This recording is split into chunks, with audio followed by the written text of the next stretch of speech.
మనం నిషేధిత ప్రదేశాలు అని బోర్డులు పెట్టుకుంటాం.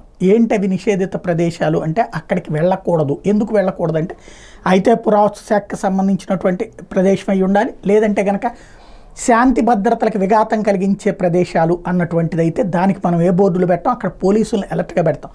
కేవలం ఏదైతే పర్యావరణ పరంగా సమస్య వస్తుందో, వరదలు ప్రకృతి వైపరీత్యాలు వస్తాయో, లేకపోతే ఏ పురావస్తుకు సంబంధించినటువంటి ఇష్యూసో, మాన్యుమెంట్స్కి సంబంధించినటువంటి ఇష్యూలో చూడదగ్గవి చూడకూడనటువంటి అన్నది బోర్డులు పెడతాం. బట్ లండన్లో ఇప్పుడు కొన్ని ప్రాంతాల్లోకి రాత్రిపూట్ల రావద్దని టోటల్గా ఏదైతే బ్రిటన్కి సంబంధించినటువంటి ప్రధాన కేంద్రంలోనే 20 ప్రదేశాలలో ఇలాంటి బోర్డులు పెట్టుకునేటటువంటి పరిస్థితి.